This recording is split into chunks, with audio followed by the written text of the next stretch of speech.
Hola, tengo en mis manos los libros de Terramar. La edición completa ilustrada de las obras de Terramar de Ursula K. Le Guin, ilustrado por Charles Vess. Esto es una edición del 50 aniversario desde la aparición de Un mago de Terramar, la primera novela de Terramar de Ursula K. Le Guin. Y es una edición de lujo, una edición que ha ganado varios premios.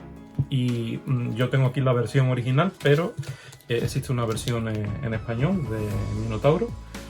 Y como se ve, es una edición muy lujosa, que contiene todas las obras, todos los relatos, las novelas, incluso algún ensayo de la serie de Terramar, de Ursula K. Le Guin. Y es una edición que tiene muchos añadidos, tiene, como he dicho, las ilustraciones de Charles Vess. La verdad es que está bastante bien. Tiene láminas, contiene dibujos en blanco y negro. Es una edición que es bastante impresionante, aunque la verdad que yo no me lo he comprado por eso, me lo he comprado porque es una edición completa. Hay quien decía que esto podía ser un poco incómodo de leer, y efectivamente, bueno, evidentemente no es lo más cómodo. Hay quien ha recomendado comprarse esta edición por coleccionismo, pero luego leer las novelas en un formato más cómodo. En fin, yo no me he encontrado demasiados problemas para leer este libro. Es un poco voluminoso y ocupa bastante, no es para llevarlo por ahí, por ejemplo, de viaje, pero para leer en casa no veo mayor inconveniente, y el motivo por el que yo me lo he comprado no es porque la edición sea bonita, sino porque contiene todas las obras completas de Terramar. En fin, después de comentar las ventajas e inconvenientes de esta edición, de lo que va a tratar este vídeo es de lo que me he leído hasta ahora, que no es el libro completo, sino los dos relatos originales que dieron origen a toda la serie de Terramar posteriormente, y la primera novela, Un mago de Terramar, que se publicó en 1968, y por eso esta edición es de 50 aniversario. Los primeros relatos que escribió Ursula K. Le Guin en el mundo de Terramar se llaman La palabra de desvinculación y La regla de los nombres. Los escribió en 1964, son 4 años anteriores a la primera novela, a Un mago de Terramar, y son relatos bastante cortitos, bastante ligeros, digamos, en el sentido de que tampoco introducen tantos elementos del universo de Terramar. Es como la exploración de una idea un poco inicial. Basándose en la ambientación de estos primeros relatos, Ursula K. Le Guin escribió la primera novela, Un mago de Terramar, cuando sus editores le encargaron escribir un libro para público juvenil. O sea, la novela Un mago de Terramar en su origen está pensada como una novela juvenil. La verdad es que me hubiera gustado que estos dos relatos aparecieran en el libro en orden cronológico. Yo me los he leído después de la novela, de Un mago de Terramar, pero yo creo que lo interesante sería leerlos antes de Un mago de Terramar, porque así se ve un poco cómo es la evolución de estas primeras ideas. Incluso en Un mago de Terramar se hace alguna referencia a acontecimientos sucedidos en la regla de los nombres. Entonces, quizá en este libro se ha ordenado de la forma que se ha hecho por lo de siempre, por un poco por temas de marketing, de poner lo primero, lo más conocido, Un mago de Terramar, y dejar estos relatos para el final. Yo me he leído estos dos relatos, como digo, después de Un mago de Terramar, y claro, dan una impresión muy ligera, son relatos muy cortos además, y bueno, quizá lo más interesante es el de la regla de los nombres, porque hace una introducción al sistema de magia. La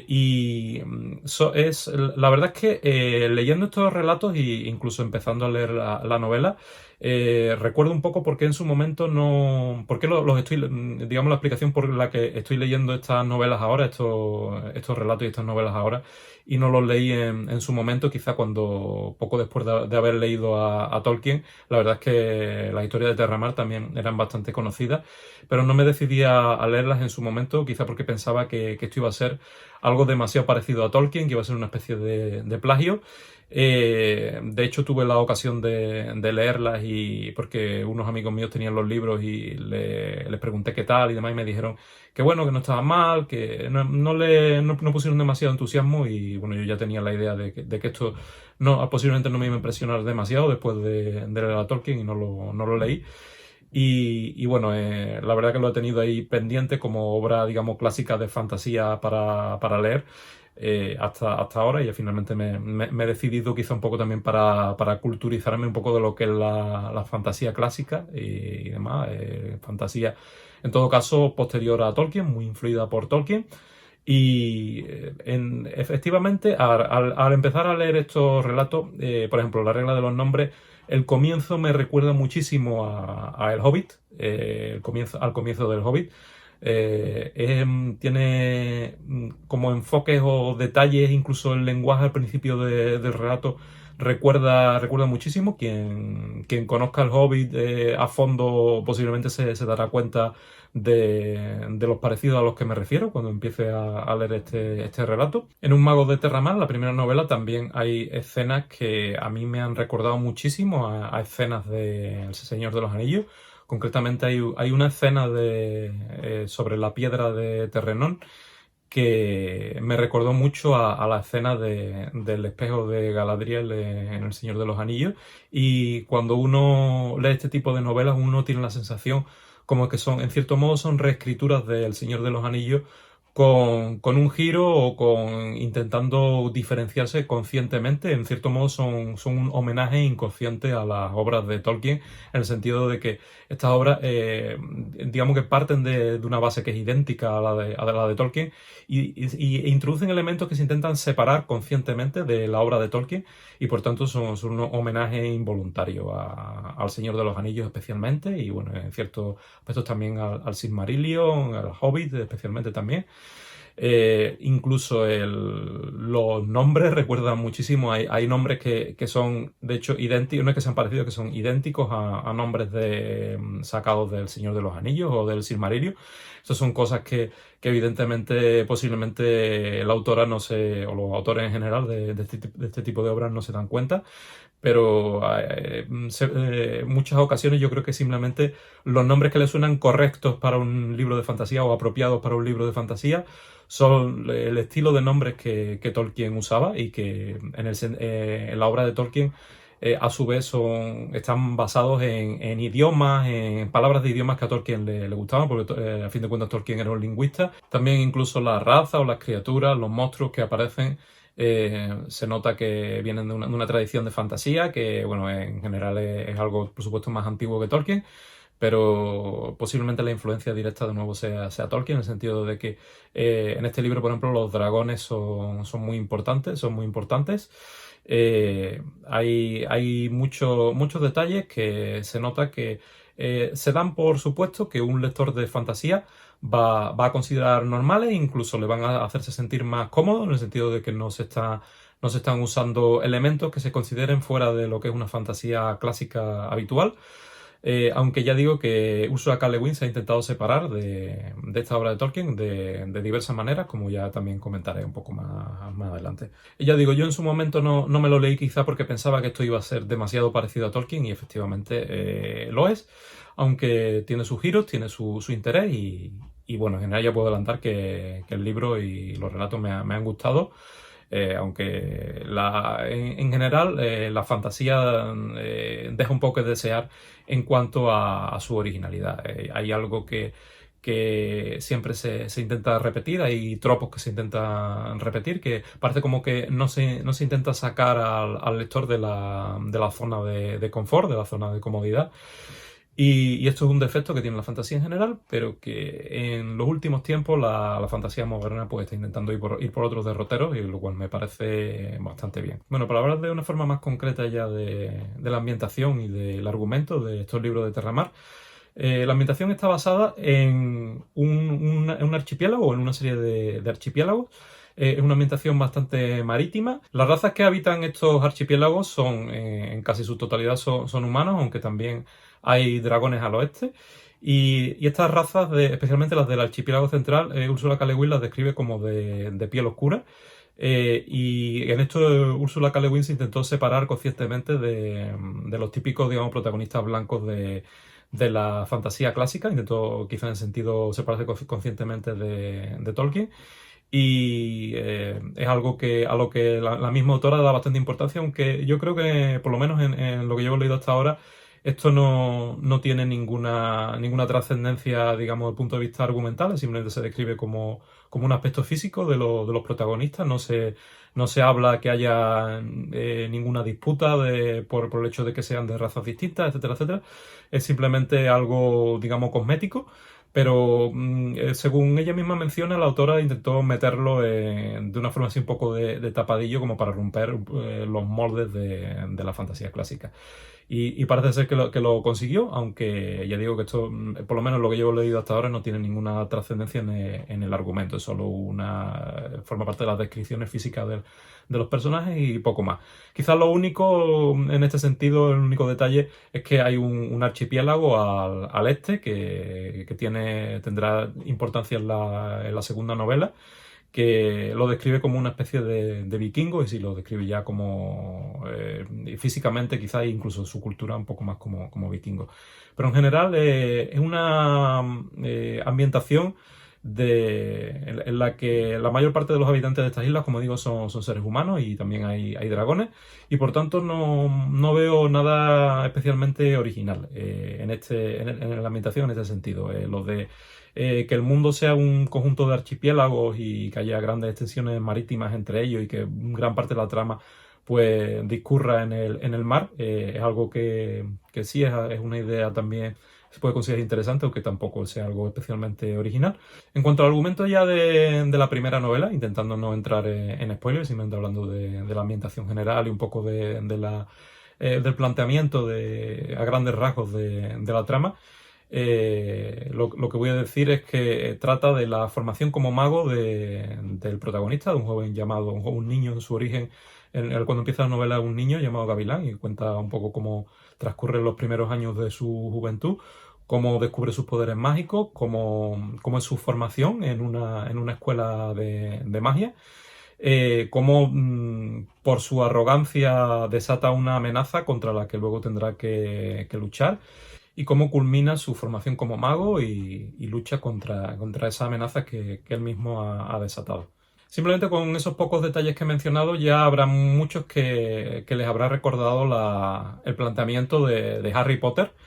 Y de hecho, Ursula K. Le Guin se quejaba de que quizá no se había reconocido la influencia de este planteamiento general que había tenido esta novela de Un mago de Terramar sobre las historias de Harry Potter. Y bueno, quizás no en los detalles, evidentemente son libros muy distintos, pero por lo visto Ursula K. Le Guin se quejaba de que se había alabado mucho la originalidad del planteamiento de Harry Potter cuando, como se puede ver, pues este libro de Un mago de Terramar es de 1968, décadas anteriores a Harry Potter. Y bueno, en general hay bastantes diferencias porque, como digo, Terramar es un mundo de alta fantasía y las historias de Harry Potter transcurren en un mundo de baja fantasía, no en un sentido peyorativo, sino en el sentido de que la alta fantasía se refiere a un mundo diferente del nuestro y la baja fantasía pues es un término que designa a fantasía que sucede en nuestro mundo, aunque sea en un mundo con pequeñas modificaciones o con grandes modificaciones, pero que en el fondo es en nuestro mundo, como se puede ver leyendo el principio de la novela de Harry Potter. Entonces, esto es algo que es curioso. El planteamiento puede recordar bastante a Harry Potter, pero bueno, el enfoque es totalmente diferente, es un mundo diferente, no es nuestro mundo con magos, sino que es un mundo en el que ha existido la magia desde tiempos inmemoriales. Y sí es cierto de que el detalle, el cliché de la escuela de magia, pues posiblemente haya surgido en esta novela, o esta novela de Un mago de Terramar sea una de las primeras que la explotó, pero luego esto se ha usado en otras novelas, como por ejemplo Harry Potter, sin ir más lejos. Y hablando de magia, la forma en la que Ursula K. Le Guin plantea este es el sistema de magia de este mundo, uno de los sistemas principales de este mundo. Es interesante, es un sistema que, bajo mi punto de vista, está a medio camino entre la magia blanda y la magia dura, lo que se llama, cuando se habla de fantasía, normalmente se distingue entre magia blanda y magia dura. Magia blanda es simplemente el autor puede hacer lo que quiera, y magia dura el autor ha puesto unos límites, ha hecho una descripción de cuáles son los poderes que realmente tienen los magos. En este caso, en el caso de Un mago de Terramar y en el caso en general de estas historias de Terramar, El sistema de magia consiste en el uso o el sistema principal de magia consiste en el uso de los nombres, concretamente los nombres verdaderos, que consiste en que si uno conoce el nombre verdadero de un objeto, de una cosa, de una persona, tiene el poder de dominarlo, de manipularlo, incluso de destruirlo. Esto recuerda, y de hecho está sacado de un concepto que es muy antiguo, un concepto incluso filosófico, pero también algo muy frecuente, se da muy frecuentemente en cuentos infantiles, etcétera, que es el hecho de que conocer el nombre de una cosa te da poder sobre ello. Es algo que aparece en historias tan antiguas como las de Ulises, la Odisea, y en las que concretamente, por ejemplo, Ulises, cuando se enfrenta al cíclope Polifemo, no le da su nombre verdadero, le dice que se llama Nadie para que luego el cíclope no pueda pedir ayuda. Luego el cíclope parece algo humorístico, pero el cíclope, cuando pide ayuda a sus congéneres, le dice que nadie me ha dejado ciego, nadie. Entonces, claro, nadie, al hablar de nadie, bueno, no, los otros cíclopes no entienden a qué se refiere Polifemo, y es un truco que usa Ulises para escapar de él. Y luego al final, en su arrogancia, cuando ya ha escapado, cuando ya está en el mar, le grita a Polifemo que cómo se llama verdaderamente, y esto le trae consecuencias posteriores bastante negativas a Ulises. Y es un ejemplo bastante antiguo de que estas historias del poder de los nombres ya son algo que digamos está en el acervo de la cultura humana desde hace miles de años. Y aquí Ursula K. Le Guin, la verdad que lo ha usado bastante bien. Es una de las cosas que más me gusta que más me ha gustado de Un mago de Terramar, en general, hasta ahora lo que llevo leído de esta serie de Terramar. Y es algo que, digamos, se describe con cierto detalle, por tanto se aproxima en ese sentido a un sistema de magia dura, aunque luego, por supuesto, como digo, la autora, en cierto modo, puede utilizar esto saltándose sus propias normas, porque luego puede decir que el tal personaje conocía el nombre verdadero de tal cosa porque sí, y eso ya le da el poder sobre esa cosa, sin necesidad de dar ninguna explicación extra. Y esto es algo que sucede en algún momento. Entonces, es un sistema que me parece interesante, es curioso, culturalmente es interesante, es algo que lleva bastantes reflexiones. De hecho, ya hablaré un poco también de ello al final de este vídeo. Y quizás lo que más me haya gustado de Un mago de Terramar, y por lo demás tengo que decir que no es una novela que no me ha impresionado demasiado. En general es una novela que me parece bastante bien escrita. Me parece que Ursula K. Le Guin es una buena escritora. Me parece que tiene un estilo que incluso resulta bastante relajante, a pesar de que algunas cosas de las que cuenta son bastante oscuras en cierto modo. Pero lo cuenta de una forma que es un libro de estos cuya lectura, por lo menos a mí, me ha relajado. Y tiene un estilo siempre como bastante poético, bastante literario. Y en general es algo que también me ha gustado del libro, otro factor, junto con las descripciones que hace de la magia. También el hecho de que el personaje principal, el protagonista, Gavilán, no es un personaje tipo el elegido, no es un personaje superpoderoso. Bueno, realmente tiene bastantes poderes, pero es un personaje también falible, un personaje... se describe, por ejemplo, aspectos bastante negativos de su personalidad, que de hecho le causan el principal problema o la principal amenaza que se describe en este libro. Se basa en algo que esencialmente provoca él mismo con su soberbia. Quizá otro elemento interesante y original es el hecho de que, como la misma autora explica en la introducción a este libro, a este tomo, y también en el epílogo de la novela de Un mago de Terramar, ella intentó separarse de la fantasía épica en el sentido de que la guerra, el combate, no tuviera tanta importancia como normalmente tiene en la mayoría de las novelas de fantasía, o lo tenía hasta ese momento. Y yo creo que en eso también tuvo bastante éxito, aunque al principio de la novela también hay algo, en cierto modo también hay un componente de guerra, o hay una escena en la que se produce un combate, aunque quizá termina de forma inesperada.